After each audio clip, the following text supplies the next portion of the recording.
여러분, 이 로마서 속에 하나님의 영광의 지성소로 들어가는 축복이 있고 로마서를 통해 위대한 하나님의 사람들이 다 변화되는 역사가 일어나는 거예요.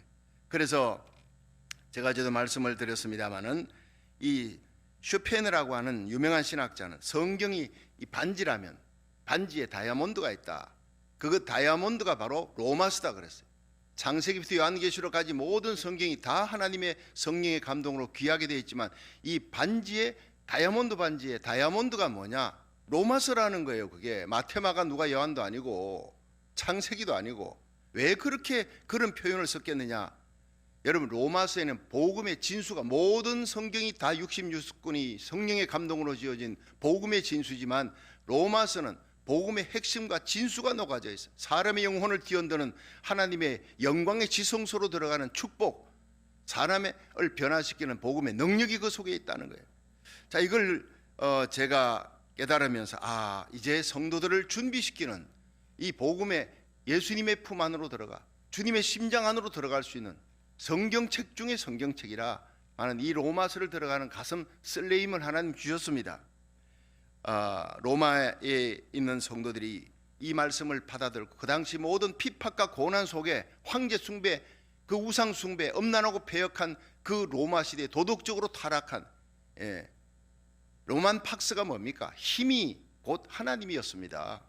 물질 만능, 황금 만능, 세속주의, 도덕적인 타락, 그리고 황제 숭배, 그리스도인의 핍박, 바로 이 시대와 방불한 그 시대를 살아가는 거예요. 날마다 순교하는 성도들이 넘쳐나는데 어떻게 살아야 되느냐? 그들이 그 순교의 자리에서 찬양하며 영광 돌리며 수많은 사람들에게 변화시키는 역사를 일으키는 그것이 바로 로마서가 불을 붙이기 시작하는 거예요. 의기소침한 영적으로 우울증에 빠져있는 로마의 그리스도인들을 성령의 불으로 스파크를 일어나게 만들며 순교하는 그 자리에서도 사자들에게 뜯기면서 심장이 뜯기면서도 찬양을 하면서 갈 수 있는 그 하나님의 영광의 지성소로 들어가는 성도들의 모습을 볼 수 있었던 것이 바로 그들에게 로마서가 불을 붙인 것입니다. 할렐루야. 결국 이 로마의 10대 황제의 핍박 속에 있던 이 로마가 AD 기원 후 313년 로마 콘스탄틴 대제의 그 밀라노 칙령이라는 것이 있어요. 이것으로 로마가 기독교화됩니다. 로마가 완전히 뒤집어지는 역사가 일어납니다. 그것이 바로 이 로마서 때문이라고 해도 과언이 아닙니다. 그래서 로마서의 영향력은 참으로 대단한데 중세의 성자 어거스틴이 이 로마서로 변화되는 거예요. 탕자였다가 어머니 가슴을 발로 차고 나가서 그렇게 사생아를 낳고 타락한 생활을 하는데 그 어머니 기도로 돌아오는데 AD 386년 그가 로마서 13장 12절 말씀을 듣고 그는 돌아옵니다. 밤이 깊고 낮이 가까웠으니 우리가 어둠의 일을 벗고 빛의 갑옷을 입자. 낮에와 같이 단정히 행하고 방탕과 술 취하지 말며 음란과 호색하지 말고 쟁투와 시기하지 말고 오직 주 예수 그리스도로 옷 입고 정욕을 위해 육신의 일을 도모하라는 이 말씀의 검으로 이 탕아가 돌아와 중세의 위대한 세인트 성자가 되는 거예요. 성 어거스틴이 되는 거예요. 종교개혁자 말틴 루터가 1511년 로마 여행을 하다가 로마의 빌라도 계단을 그쪽으로 그대로 본따서 옮겨놨어요. 근데 그 길을 입맞추면서 무릎으로 올라가야 되는데 올라가다 로마서 1장 17절에 하나님의 말씀을 가슴으로 듣습니다. 오직 의인은 믿음으로 말미암아 살리라. 그 자리에서 벌떡 일어나 버린 거예요. 그리고 그는 바로 1517년 종교개혁의 기치를 듭니다. 횃불을 듭니다. 그것이 로마서 때문이에요. 종교개혁자 이 말틴 루터뿐 아닙니다. 종교개혁자들, 많은 종교개혁자들이 이 로마서를 사랑했고 특히 장로교의 시조인 잔 칼빈이라는 사람은 이 로마서는 복음의 핵심 중의 핵심이다. 위대한 기독교 강요를 쓰면서 그 로마서를 기초로 해서 써들어가기 시작한 거예요. 감리교 시조였던 요한 웨슬리 역시 1738년 5월 24일 밤 9시 15분 전 이 런던의 올드 스케이트가를 거닐다가 그가 시리에 빠졌어요. 미국에 전도 여행했다가 결과도 없이 돌아옵니다. 바다 한복판에서 풍랑이 일어나는데 그들은 모라비안 교도 평신도들은 찬양하고 있는데 목사인 자기가 죽음 앞에 벌벌 떠는 거예요. 내가 정말 하나님 만났나? 복음 전하는 내가 이 죽음 앞에 떨고 있다니 내가 하나님 제대로 만나지 뭐. 구원의 확신부터 흔들리는 거예요. 이 사람이 바로 버 올드 스테이트가의 부흥 집회, 조그마한 교회 부흥 집회 뒷자리에 앉았다가 로마서 서문을 전하는 젊은 목사의 메시지를 듣고 그는 눈물이 쏟아지는 거듭나는 회개를 합니다. 그리고 감리교가 태어납니다. 여러분, 이런 엄청난 어거스틴의 변화, 종교교역자들의 변화, 말틴 루터의 변화, 칼빈의 변화, 요한 웨슬레의 변화, 이 믿음의 거장, 이 기독교사의 샛별 같은 이분들이 변화가 전부 로마서를 통해서 일어났다 생각하면 로마서의 영향은 대단한 것입니다. 여러분, 이제 이 로마서를 통해서 저도요, 성령으로 거듭난 사람이에요. 제 자신이 로마서 5장의 메시지를 갖고 정말 폭포처럼 눈물을 쏟으면서 성령으로 거듭나는 역사를 체험했던 사람입니다. 여러분, 요한계시록에 대해서 듣고 싶은 사람 유튜브에 올라가면 제가 박성규 목사의 요한계시록 하면 다 나옵니다. 들어가 보면 다 알 수 있습니다. 여러분, 이제 이 로마서 속을 들어가며 하나님의 영광의 지성소로 들어가며 주님의 품 안으로 들어가서 여러분, 우리에게 속한 자들을 살리는 복의 통로가 되는 이 시대의 파수꾼이 되기를, 주님 만나는, 다시 주님의 복음의 진수를 체험하는 귀한 시간 되기를 주의 이름으로 축원합니다. 여러분, 가슴 설레이지 않습니까? 다시 로마서를 정말 제가 한 5년 6년 전에 말씀을 전했나요? 다시 전하면서 이것을 준비하는데 어제 말씀 준비하면서 그렇게 눈물이 나더라고요. 역시 로마서다. 자, 이 사도 바울은 사도행전에서 제3차 전도 여행을 하는 중에 고린도에 석 달간 머물면서 로마서를 씁니다. 그때가 기원 후 57년이었어요. 때는 겨울입니다. 그곳에서 그는 성령의 감동으로 하나님께서 로마에 있는 성도들에게 이 편지를 쓰라라는 감동을 받고 그렇게 성령의 감동으로 글을 써내가기 시작합니다. 당시에 이 바울은 세계의 수도였던, 세계 캐피탈 수도였던 이 로마에 가고 싶었는데 자꾸 길이 막히는 거예요.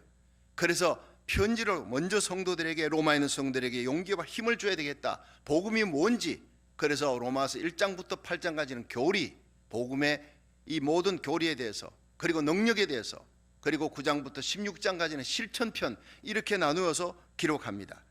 이 로마 교회가 당시에 예수 잘 믿는 성도들이 로마 교회에 많았습니다. 그들은 신앙생활을 잘했습니다. 핍박 가운데서도 참 신앙생활을 잘하는 사람인데 이 핍박이 계속되면서 내일을 알 수 없는 암울한 시대가 오는 거예요. 날마다 순교자가 넘쳐나면서 두려워 떨며 영적인 우울증에 빠져들어갑니다. 그들에게 말씀으로 복음의 능력과 힘이 다시 한번 불붙기 시작합니다. 로마서 때문에 그렇게 된 것입니다. 바로 이 시대를 살아가는 우리들이 그 로마 교회가 있던 환경이나 우리가 이 시대를 살아가는 우리나 환경이 너무 비슷하다는 것을 제가 다시 한번 파악하게 됐어요. 여러분, 이 로마서가 전달될 때 드디어라고 하는 사람이 씁니다. 사도 바울이 예수님을 다메섹에서 만나고 눈이 거의 멀어버렸어요. 글을 쓸 정도도 못 됐어요. 그 말을 얘기하면 드디어라는 사람이 대피를 합니다. 그리고 베베라고 하는 여자 집사를 통해 로마서 16장에 로마 이 편지를 전달하는 거예요. 자, 이제 로마서의 배경을 설명했고 로마서에 이제 들어갑니다. 1장 1절부터 충격적인 메시지가 1장 1절부터 나오기 시작합니다. 자, 로마서 1장 1절 시작. 예수 그리스도의 종 바울은 사도로 부르심을 받아 하나님의 복음을 위하여 택정함을 입었으니, 자, 여기에서 하나님의 복음을 위해 택정함을 입은 사도 바울이라, 이 복음은요 하나님께로부터 나온 겁니다. 유앙게리온, 굿뉴스라는 거예요. 여러분, 모든 사람을 구원할 수 있는 죄와 사망과 마귀 권세, 지옥의 권세에서 우리를 구원하고 해방하고 흑암의 권세에서 하나님의 사랑의 아들의 나라로 우리의 모든 죄를 사할 뿐 아니라 우리를 황태자로, 그리스도의 신부로, 하나님의 자녀로 영광스럽게 세울 수 있는 이 복음, 이 복음의 능력이 바로 하나님께로부터 나왔다. 할렐루야. 하나님의 복음의 능력을 전하는 사도로 부르심을 입었는데 나는 예수 그리스도의 종이다, 이렇게 표현하는 거예요. 여러분, 이것이 당시에 충격적인, 로마에 있는 성도들이 그걸 받아들일 때 로마서 1장 1절부터 충격을 받는 겁니다. 왜냐하면요, 이 종이라고 하는 것은 머슴 정도가 아니에요. 둘로서, 헬라어로 둘로서는요 슬레이브, 노예입니다. 노예. 당시에 이 노예라고 하는 말은 전쟁 포로로 로마에 있는 시민들은요, 로마 시민권 잡아든 전쟁 포로로 잡았던 여러 민족들 중에서 잡아놨다가 그 포로들 중에 한두 명을 노예로 줍니다. 죽이든 살리든 생사 여탈권이 주인의 손에 달려 있는 거예요.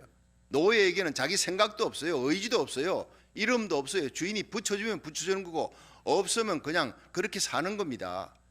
인권이라는 게 없는 거예요. 영혼이 없는 사람이라고 여겼던 것이 바로 노예였습니다. 그러면 지금이야 짐승과 같은 취급을 받는 겁니다. 그래서 둘로서 노예, 이건 머슴 정도가 아니에요. 슬레이브 1200만 명이 넘습니다. 로마 제국의 5분의 1 정도의 숫자인데 빚 때문에 팔려왔거나 전쟁 포로로 팔려왔거나 공장에 기계와 같은 취급을 받는 거예요. 아리스토텔레스 같은 위대한 인격자, 아리스토텔레스가 철학자 아닙니까? 철학자 중에 철학자가 이렇게 얘기했어요. 노예는 영혼이 없는 사람이다, 이렇게 얘기했어요. 그분이 그렇게 얘기할 정도니까 노예와 당나귀는 같은데 노예는 말할 줄 알고 당나귀는 말 못할 따름이다, 이렇게 표현했어요. 사람 대접 못 받는다는 거예요. 노예 시장에서 반나체로 전시되고 구경거리 되고 흥정거리 되고 섹스의 노예가 되는 거예요. 농장에 팔려가고 소처럼 말처럼 일합니다. 자기의 꿈 계획 없습니다. 도덕 윤리 없습니다. 그냥 주인의 소유물입니다. 자, 그들은 노예가 어떻게 취급받는지를 너무나 잘 아는 그런 로마에 있는 시민들이 이 로마서를 받아들면서 예수 그리스도의 노예나 바울은 이렇게 얘기하는데 너무 충격을 받는 거예요. 우리가 지금 예수 그리스도의 종 하도 많이 들었으니까 우리는 무감각한데 로마시에 있는 성도들이 이걸 받아들였을 때는 어떻게 이런 단어를 쓸 수 있느냐는 거예요. 바울은 자기가 로마에 있는 성도들에게 예수 그리스도의 종이라고 하는 단어를 쓰면서 너무나 자랑스럽게 생각하는 거예요. 이것도 또 놀라운 일입니다. 그냥 쭈삣쭈삣하며 사는 얘기가 아니라 나는 예수 그리스도의 종이다, 예수 그리스도의 노예다, 예수 그리스도의 소유다, 당당하고 자랑스럽게 얘기합니다. 여러분, 바울이 누굽니까? 보통 사람이 아니잖아요. 태어나면서 로마의 시민권을 가진 사람, 유대인인데 아버지가 부자였으니까 시민권을 샀습니다. 젊습니다. 이 사람은요 국회의원이었습니다. 공회원이라, 여러분 유대인의 공회원입니다. 힐렐 가말리엘 문화, 오늘날로 말하면 하버드 대학 출신의 교수라고 생각하면 됩니다. 최고의 지성인입니다. 힐렐이라고 최고의 그 석학의 밑에서 공부를 했던 수제자입니다. 그런데 로마 시민권자의 부자였어요. 젊음을 가졌습니다. 국회의원입니다. 그런데 이 사람이 어떻게 내가 종이다, 내가 노예라는 표현을 쓸 수 있느냐는 거예요. 놀라운 변화가 일어났습니다. 예수를 만나면, 제대로 만나면 이런 놀라운 변화가 저와 여러분에게도 일어날 줄로 믿으시길 바랍니다. 예수님을 만났기 때문에, 머리가 아닙니다. 가슴으로 만난 거예요. 다메섹에서 만난 거예요. 여러분, 언제 예수님 만났습니까? 인격적으로 예수님을 만난 날이 언제입니까? 그걸 모르면 여러분 버리운 자입니다. 로마서 시작부터 사도 바울은 나는 핍박자여 포행자였는데 예수 믿는 사람 잡아 죽이려고 다메섹을 넘어가는 중에 태양보다 더 밝은 빛 가운데에서 나는 예수님이 나타났다. 주님이 내 이름을 사오라 사오라, 네가 어째 나를 핍박하느냐, 나를 부르시고 나를 이방인의 사도로 세우셨다. 그 감격이 일생 앉지도 서지도 못하고 하나님의 복음을 전하는 사람으로 나의 달려갈 길과 주 예수께 받은 사명, 하나님의 은혜의 복음을 전가하는 일을 마치려 하면은 내 생명을 조금도 아까운 것으로 여기지 않겠노라. 목숨 내 걸고 산의 위험, 강의 위험, 도적의 위험, 민족의 동족의 위험, 날마다 죽음의 위험 앞에 있으면서도 하나님의 복음을 전하는데 미친 듯이 달려가는 거예요.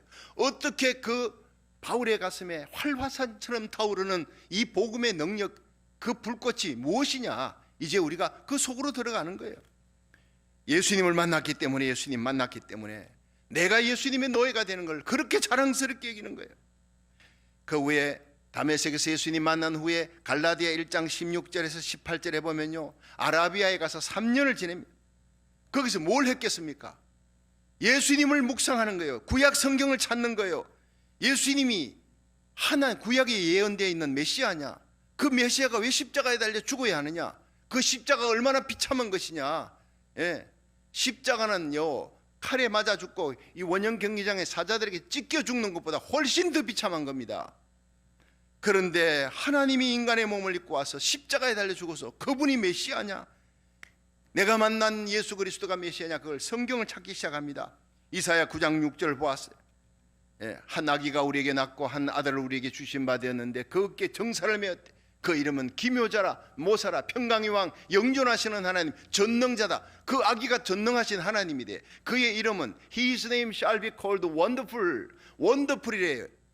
여러분, 예수 그리스도를 만나는 순간 내가 세상의 최고의 권세의 자리에 앉았다. 국회의원이다, 힐렐 가말리엘 문에서 배웠던 최고의 지성이다, 랍비다, 부자다, 로마 시민권이다. 그걸 자랑했던 그 자랑이 촛불이었어요. 예수님은 태양이었어요. 태양인 예수를 만나고 나니까 자기가 세상적으로 자랑했던 것이 아무것도 아니야. 너무나 시시한 거예요.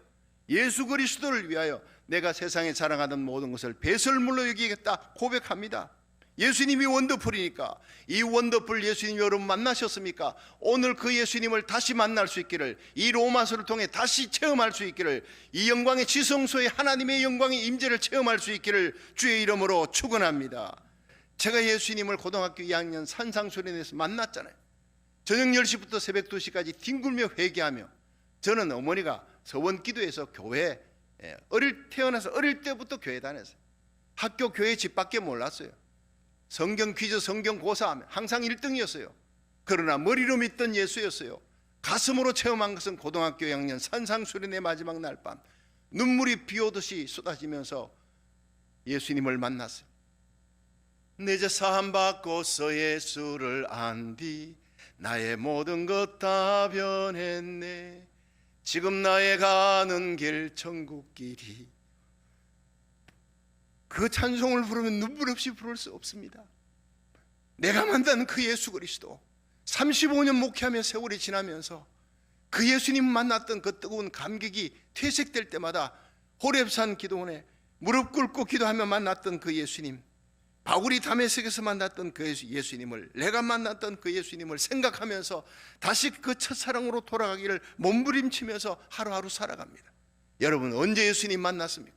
언제 내가 십자가의 보혈의 피로 적심을 받고 내 영혼이 감격으로 주님을 나의 주 나의 하나님이라고 도마가 무릎 꿇고 고백했듯이 그렇게 고백했던, 뜨거운 눈물이 쏟아졌던 때가 언제냐 이 말이에요. 머리가 아닌 가슴으로 예수님을 받아들였던 그때로, 그 십자가 사랑으로 돌아가기를 주의 이름으로 축원합니다. 여러분, 세상의 피파, 코로나 바이러스 아무것도 아닙니다. 예수님을 만나고 나면요, 천천만만이 쓰러지는 환란이 와고 재앙이 와도 걱정할 게 없어요. 주님과 동행하는데, 오늘 죽어도 천국이 있는데 뭐가 걱정됩니까? 날마다 순교의 삶을 살다가 우리 주님 앞에 서는데 뭐가 걱정이 되느냐.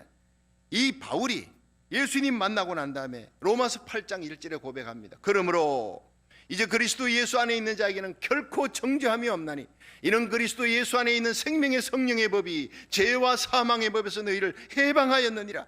해방자의 기쁨, 죄와 죽음과 마귀와 지옥의 모든 형벌에서 해방된 그 기쁨이 넘치는 거예요.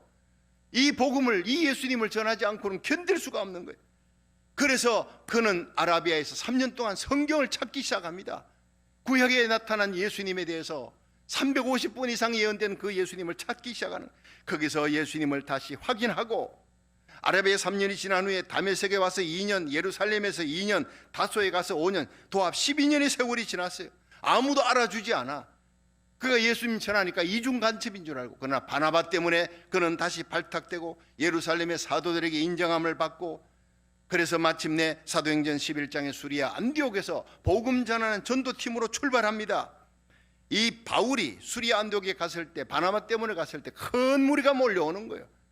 예수 그리스도를 만나고 성령 충만받아 예수 사랑으로 충만했던 이 바울에게 사람들이 모여들어 그 입에서 나오는 말씀이 불이 되는 겁니다.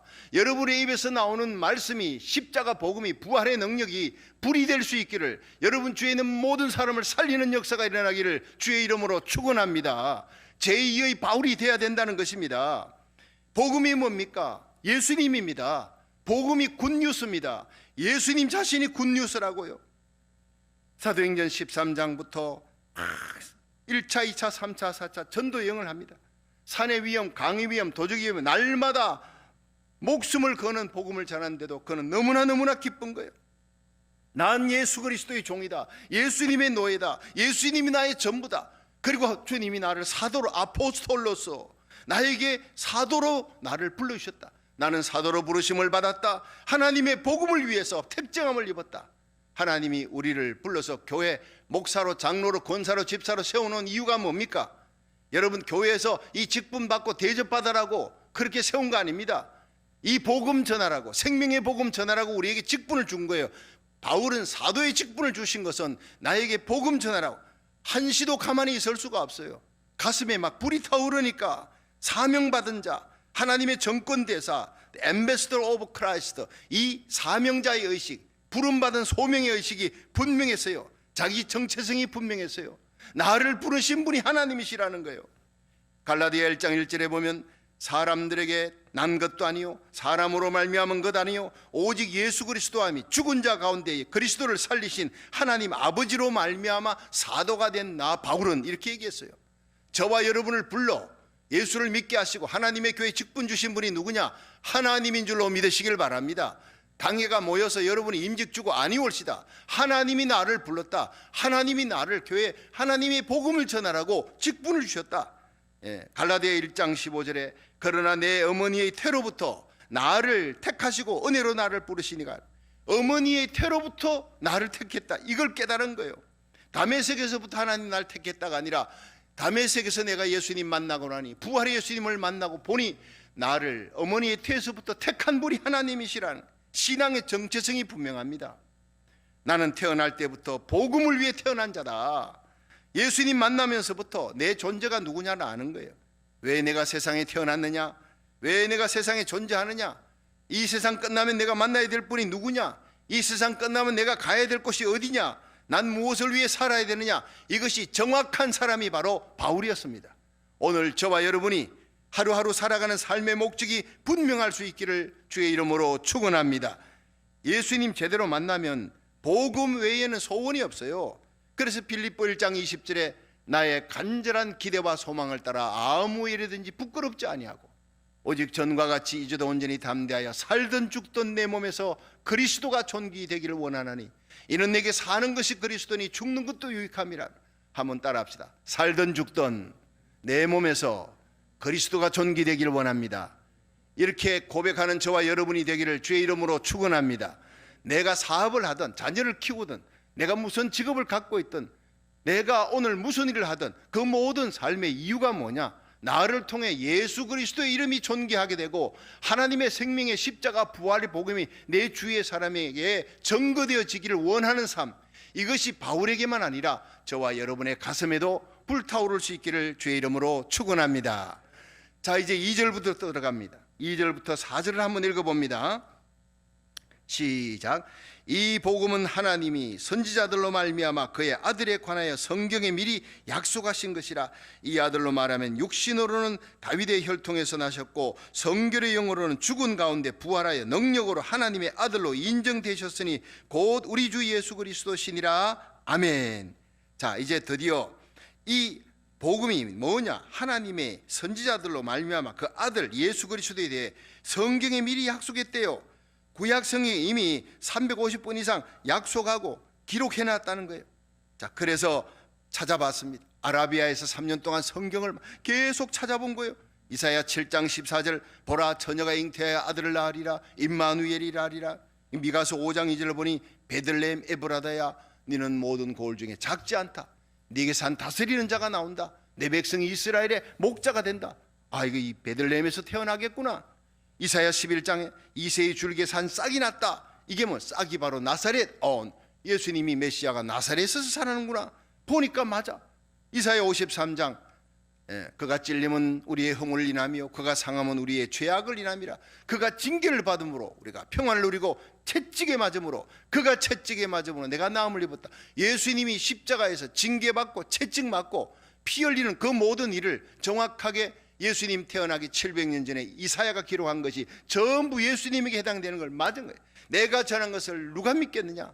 연한 순같이 마른 땅에서 올라온 순같이 자라는 모양도 풍채도 없는 예수님, 이분이 맞네. 이분이 맞네.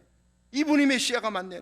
시편 16편 10절에 이는 내 영혼을 음부에 버리지 아니하시며 주의 거룩한 자로 썩지 않게. 아, 이게 바로 예수님의 부활이었구나. 그 부활하신 예수님이 나를 만났구나. 나를 만나러 왔구나. 이사야 49장 6절에 땅끝까지 구원을 베푸는 이방인의 빛이라. 이 예수님이 나에게 이방인의 빛으로 복음을 전하는 사도로 나를 보내시는구나. 이 바울이 철저한 성경, 구약 성경을 통해 검증된 메시아가 예수님이라는 것을 확인한 거예요. 그래서 자신을 노예로 예수 그리스도의 종으로, 복음 전하는 종으로 바치는 걸 주저하지 않았습니다. 도마처럼 무릎을 꿇고 이 성경을 읽고 내려가다가 나의 주 나의 하나님이라고 고백하며 흐르는 눈물과 함께 오열하며 통곡하며 외쳤을 거예요. 그 예수를 내가 핍박했다고, 예수 믿는 자를 잡아 죽이며 대제사장 공문을 받아 다메섹을 넘어 그들을 잡아 죽이는 것이 하나님의 영광을 위한 것이라고 생각했던 자기를 돌아보면서 엉엉 울었을 거예요. 3절 4절에는 육신으로는 다윗의 혈통에서 났대. 보니까 예수 그리스도는 다윗의 혈통에서 난 게 맞아요. 성결의 영으로는 부활함으로 하나님의 아들로 인정함을 받았다.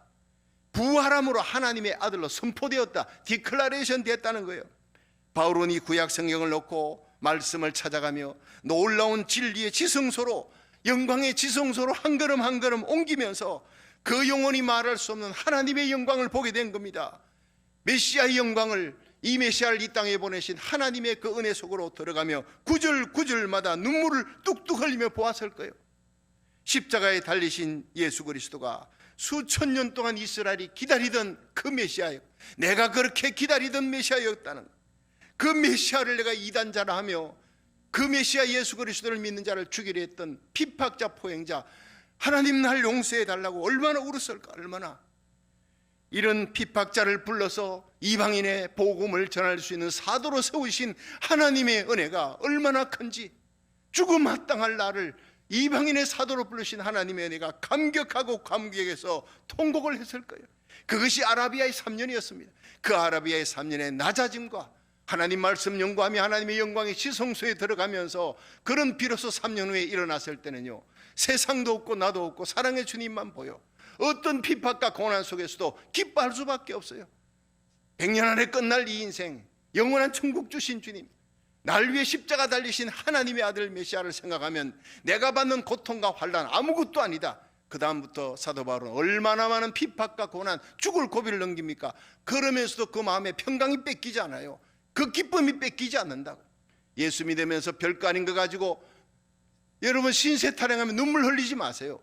예수님 생각하며 십자가 생각하며 눈물 흘리는 귀한 금방울 같은 눈물, 믿지 않는 자들을 바라보면서 그들을 위해 흘리는 중보기도의 눈물, 이 눈물만 흘리는 저와 여러분이 되기를 주의 이름으로 축원합니다. 바울은 이 감격으로 억지로가 아니라 자원하는 마음, 기쁜 마음으로 내가 예수 그리스도의 종이다, 예수님의 노예다, 복음을 위해 택정함을 받았다 외치면서 로마의 시민권자들에게 얘기합니다. 내가 그리스도와 함께 십자가에 못 박혔다. 그런 적 이제 내가 사는 것이 아니라 내 안에 그리스도께서 사신 것이다. 내가 이제 육체 가운데 사는 것은 나를 사랑하사 나를 위해 자기 몸을 버리신 하나님의 아들을 믿는 믿음 안에 사는 것이다. 그러면서 어떤 상황에서도 나는 감사한다.